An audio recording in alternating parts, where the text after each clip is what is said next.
Recently, I took a trip to the beach and I went for a walk one day that just so happened to take place when the tide was all the way out, meaning the furthest away from the land that it gets before it starts to come back in.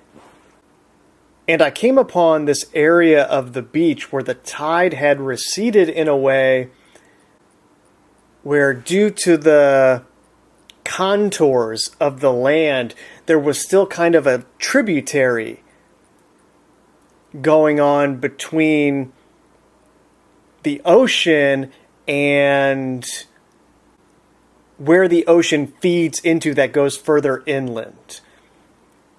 Meaning there was this area where you could see little fish swimming in these tributaries very clearly because the ocean had receded all the way out and it was just this very low, clear water where you could see everything that was going on. And not surprisingly, there were a bunch of seagulls collected around this tributary because, of course, they know that there are fish swimming through this area. So I'm walking through, just observing the fish, and the thing that was amazing to me was how they could so instantaneously sense me coming. And I thought about this as I would take a step near them, and it was as if they could sense my foot about to enter the water to the point where they would already dart away as a school of fish before my foot even got to the sand below. And I thought about that in terms of the mechanics of how it's most likely working, and it's probably similar to birds, where you'll notice birds just kind of sitting still as you come towards them, and then all of a sudden they instantaneously fly away, as if you penetrate some kind of etheric field of energy that surrounds them. And as soon as you penetrate that energetic field, they sense you, and that's when they get the intuition to fly away and move. You can see this with birds in the middle of the road too when you're driving a car, and your car will get very dangerously close to them, and you think, am I going to hit this bird? Get out of the way, bird! And the bird moves, just seemingly very suddenly. As if, again, you just trigger that energetic bubble and it gets the information, oh, I'm in danger now, I need to move. And it all happens so much faster than our conscious mind can process it, because these beings are on a different scale of existence where time is moving differently for them than it does for us. So the school of fish that's in the water can probably feel my feet hitting the sand, and to them it probably feels like a gigantic thud, which then ripples out in the form of vibrations that they feel or sense in some way. It penetrates the energetic field that is surrounding the school of fish, and boom, as soon as it gets into the range where they can sense it, the school of fish darts away. From my perspective, it seems like it's instantaneous and they're somehow just too fast for me. And I put my foot down and boom, they're away before my foot can even get to the sand. But it's like they sense the whole thing unfolding before it's conscious for me, because they're, again, aware on a different level than we are. And their sensory perception system is accordingly processing information in a different way than ours does. It's similar, but it's subtly different, depending on the scale. It's kind of like sonar, where we have recreated this technology that sends waves out and then detects whether or not the waves bump into something. And in this way, you can detect objects without any kind of visual technology. That's kind of the image I get when I'm imagining what the vibrations from my feet hitting the sand are doing to the perception of the things that are in the water. Because you think about it, do those little tiny fish have any concept of what I am? Do they have any concept of what a human being is? I mean, that's impossible for me to answer. I would have to be inside of one of those tiny fish and see the world from its perspective to get an idea of whether or not they could perceive me as anything other than something that temporarily blocks out the sun from their eyes. But surely because it is the environment in which they live and they have evolved to survive in, they have a way to perceive things coming near them within the water. In this case, my giant feet, from their perspective, splashing and touching the sand, and boom, it sends out sonar-like sonic wavelengths and energy in the water in general that ripples into their field of vision and perception, and then they dart away. And it's funny, you can see kids trying to catch them sometimes, and they just struggle to grab one of these fish because they're just too fast. They're processing information in a different way than the mind of a human is processing it, and the human mind on its scale is too slow to catch these tiny fish that can just dart around and perceive the environment in this way. So anyway, as I'm observing this, I watch a seagull just standing in the middle of this tributary, motionless. It's not moving, and I'm looking at it, just observing. And then I see it unfold where a school of fish that had passed me, these tiny little fish that are almost translucent and you can barely see, start to swim near this seagull. And then all of a sudden it darts its beak down into the water and grabs one of the fish. And I see it lift its beak up and its head up and start swallowing the fish. And this just sends me into a tailspin of thoughts that I don't know what to do with still as I'm retelling the story right now. Imagine the perception of that fish as it's just swimming along. It's feeling me stomping through its home, reacting to that, and then all of a sudden one of those fishes instantaneously finds itself inside the stomach of this bird. And I'm thinking, well, does it instantaneously die? Do some of the stomach acids in this bird instantly kill it? Or is it alive and suffocating now that it's out of the water inside of this bird's stomach for a couple minutes? What kind of monster would design something like that? You know, your mind goes to these places. Why would it be set up like this? This doesn't make any sense. And indeed, many cultures have tried to come to terms with this with the various philosophies that they have cultivated to try and explain it. Oh, well, the reincarnation cycle of beings on this planet will make up for that at some point where, yes, sure, the fish had that experience where it's eaten alive by a bird, but then later on down the line, it will graduate to the human experience, and on it goes, right? Until you reach this mythical enlightenment event and you get off the wheel, as it were.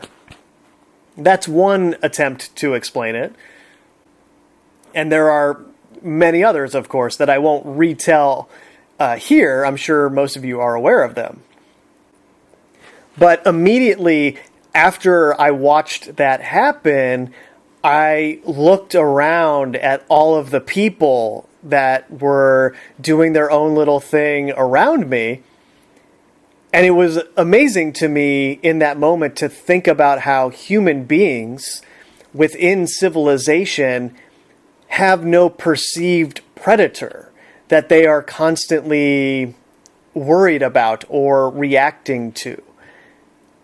I was thinking to myself, imagine if there was a giant bird flying around the skies of planet Earth that would just swoop down and eat human beings periodically.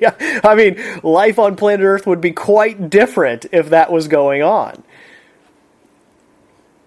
And everything would be coordinated to avoid that transpiring. We would have all kinds of strategies to combat that. But the human beings that I was observing on this beach were totally carefree. They weren't worried about anything. They weren't worried about being eaten by a bird like this little fish was. The only thing that they would be worried about if I went up and posed the question to some random stranger, hey, what's bothering you today? What's on your mind? What's stressing you out? It would all be things that were either provided to them through a screen from the media apparatus in some way, shape, or form, or it would involve other human beings. And there's some overlap there, right, where some of the existential threats that human beings perceive as predators would be mythical people in other countries that want to do them harm or want to attack this place in some way, shape, or form. But from their perspective, there would be no actual external predator that they have to worry about on a daily basis. But it's a little bit like the fish in that water and what the limitations are as it relates to its perception of the larger world around it. In other words, I'm sure there is evolutionary adaptations within that species of fish that is specifically designed to survive being eaten by those birds, or else they wouldn't exist. They would have been eaten into extinction.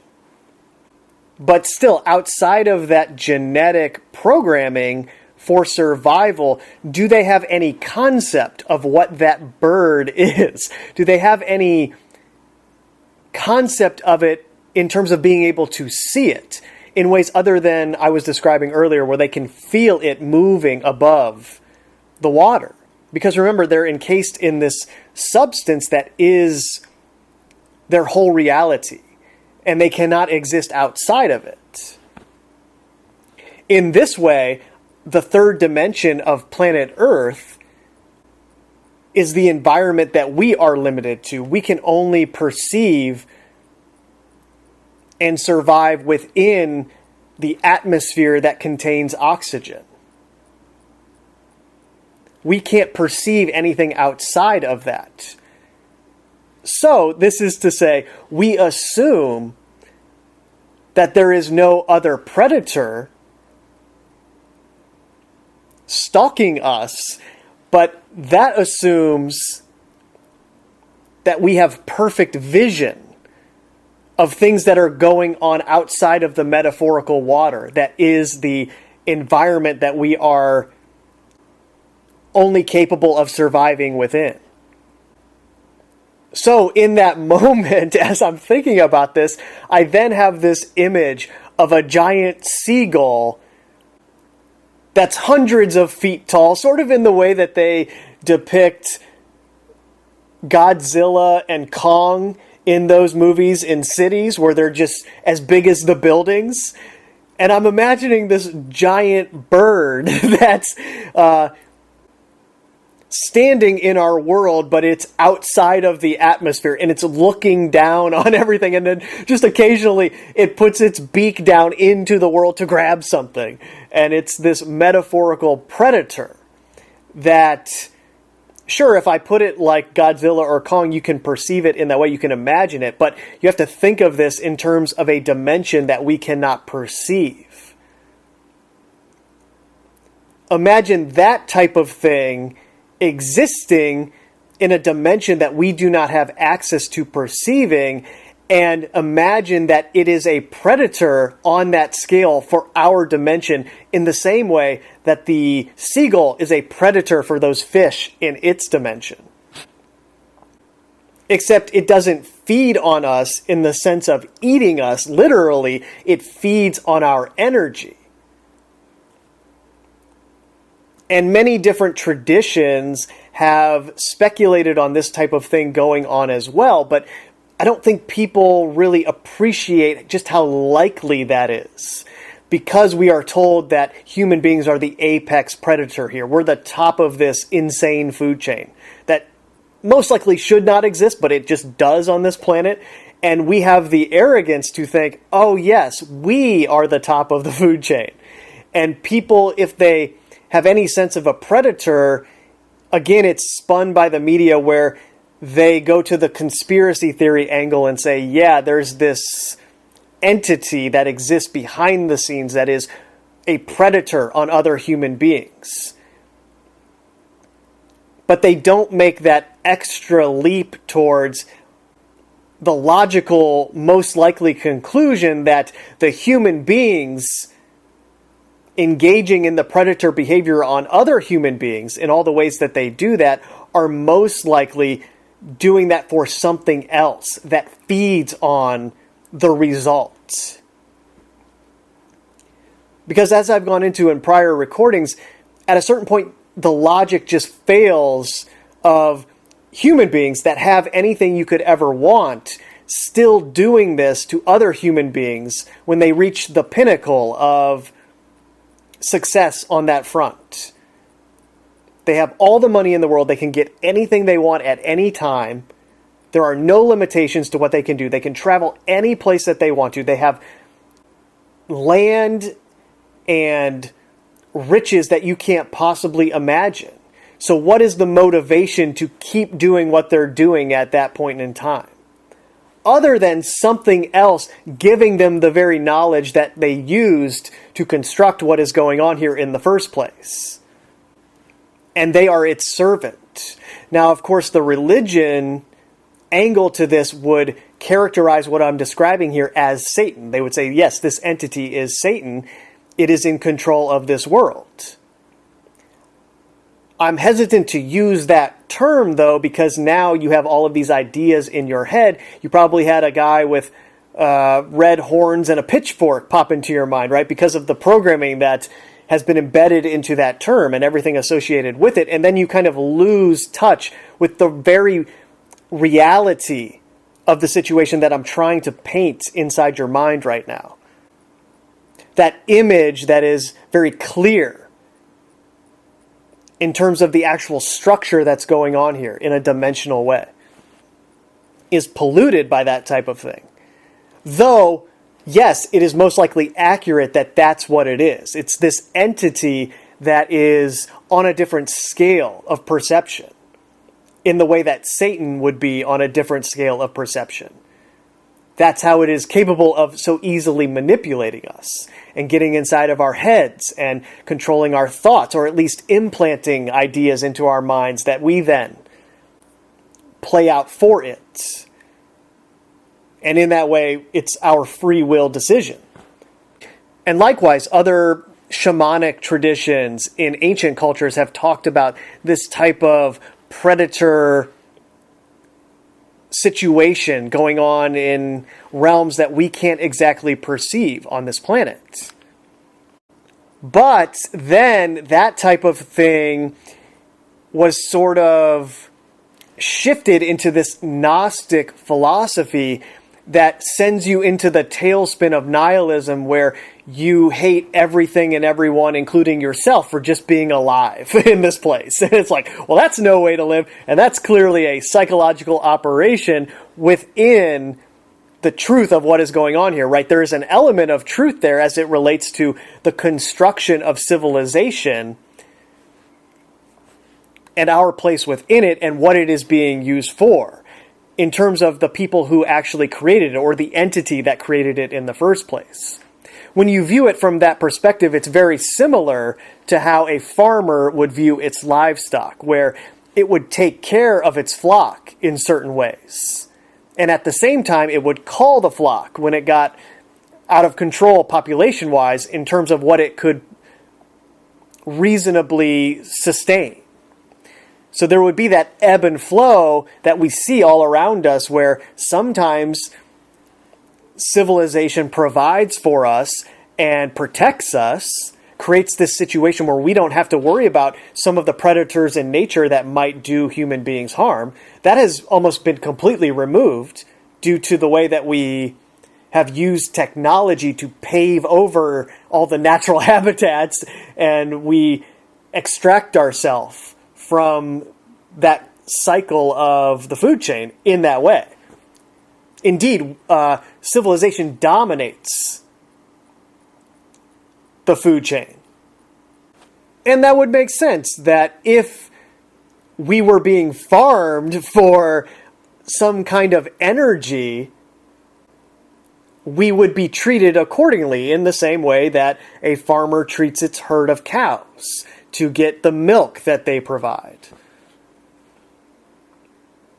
In a lot of ways, the farmer takes care of the cows, but also in a lot of ways, they're just cows. And obviously, this varies from farmer to farmer. Some farmers would have a very close connection to their herd, while other farmers might be completely detached and not even view them as sentient creatures with feelings and personalities and everything that animals obviously have on that scale, which is probably the closest scale to human beings when you get to the level of cows or apes, creatures that are very similar to the conscious perception that human beings have. And accordingly, those creatures move through time in a very similar way, and we all experience time similarly. If you want to go up and pet a cow, that will be very easy. It's not moving or perceiving time in a way that it can avoid you so quickly, like those fish can, or like little insects can. You can go right up and touch a cow. It's not going anywhere. Now, maybe that's because it's been domesticated and it is used to human beings, where it might be different if you went out into actual nature with wild animals and said, oh, I'm going to go up and touch that animal that's similar to me. Well, you might run into some trouble trying to do that because you are insane, and the animal can sense that you are insane coming from this foreign planet, we might as well call our society, into their natural habitat that you don't fit within. And you're broadcasting all of these frequencies that it recognizes as alien. And so it runs away from you.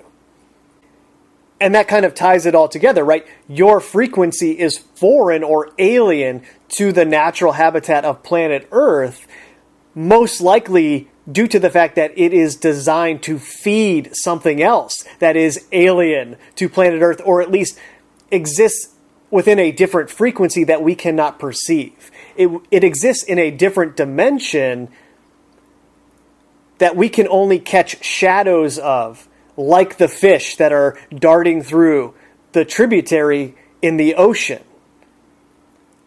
Again, I can't get right within that perception and truly understand it, but I can imagine how it would be in that little fish body swimming through the water. And yes, you see the light or perceive it in some way, and then a big creature crosses over that light and you perceive that as a shadow. And it has some kind of effect when it gets closer to you where you can feel it. And so it's similar to the way that we are perceiving this reality as it relates to things that are outside of it but can still interact within it. And what is the Pink Floyd lyric? We're just two lost souls swimming in a fishbowl year after year. You know, it's like they tell you what it is without telling you what it is. So a couple things kind of came to my mind when I was imagining all of this stuff, going through the thought process as I observed it. And the first thing was, those fish are just living their life. They are not concerned with being eaten other than the genetic programming that avoids predators in all of the ways that we do that as a part of existing here. It just goes about swimming. On some level, it knows that it can be eaten at any time, in the same way that on some level, each and every one of us knows that we could die 30 minutes from now. It could happen at any time. And it's the same with the fish. I'm sure they have that knowing somewhere within their being, even if they aren't conscious in the same way that we are and have the thoughts that we do about it. where we can imagine it. They're probably more in the moment with it in terms of genetic programming, but still, it's there somewhere, but not in a way where they just give up and stop living. Wouldn't they just stop swimming if they knew that was the ultimate end they could face? Well, if that's what could happen, why would I even swim? Why would I even live? I'll just go flop out of the water onto the land and end my life. No, that's not what they do. They live. They don't fall into some nihilist worldview of their place within the world and broadcast hopelessness to each and everything around it that it comes into contact with. Now, I shouldn't speak with such certainty there, because maybe there are nihilist fish out there. I mean, it's possible, right? But I think that's pretty clearly a human invention or a human response to being conscious in a way that the other creatures aren't, where we are aware of our impending demise in an existential way. And the mind is so propagandized here that we have to make sense of things in this way, and everybody has their own copes along those lines. When you go down the conspiracy theory rabbit hole and understand the truth on some level about what's going on here, it's a very reasonable response in the beginning to have that dark night of the soul, as it were, to have that reaction that eventually results in some kind of nihilist, nothing matters, this is pointless attitude. This is all a creation of the demiurge. There's no redeeming quality to any of this. I hate everything here. I hate my life. Well, that's a very backwards way to go through living here. I mean, you have to remove all of that noise that is clouding your perception and understand that no matter where you are, no matter where you have found yourself or how insane the place you find yourself in is, the gift of being aware transcends all of that. At the same time that I could die at any moment, I can also live at any moment. That's the other side of the polarity. I can be alive, man. I can have unbelievably amazing interactions with other people, other sentient creations that are aware too. There are no limitations to what I can do along those lines. I can have endless conversations and laugh and cry and just be alive here. And if the people are a little too mind controlled to have that true interaction with, you can still have it with the environment that hasn't been polluted in the same way. All of the communication that's taking place, like I was going into earlier with the creations that aren't subjected to the media that controls our minds and convinces us of all kinds of things that aren't really true. And in those interactions, you transcend that which is potentially trying to siphon your energy, that which is farming your reactions, feeding on them. However you want to view that entity, whether it's more traditional in a religious sense or more science fiction-esque in how you would perceive an entity like this on that scale. Perceive it however you want, but understand that you are in control of how you react to everything that comes into your field of awareness. You are in control of that when you become aware. Life is a gift, even if you find yourself in a life that is dealing with a lot of pressure and control. I mean, ask yourself the question, is life and being aware any less of a gift? just because something else that is alive and aware has temporarily lost its way and is taking advantage of other things that are alive? I'll leave that for you to answer for yourself, but to me, no, I'm still alive. It's still a gift. It's just a temporary manifestation of disease, disorder within an otherwise incredible, unbelievable system of creation. And when the entity that is doing this understands that things will change, and whether you like it or not, your reactions to everything are responsible for that change taking place at some point down the line. If you continue to allow yourself to feed into it and allow yourself to be siphoned, giving yourself away to it, nothing will ever change, and you will slowly lose your soul. I would never dream of pretending that I understand fully what the whole Jesus story is about. So I would never state any of this with certainty as something that you should think is true.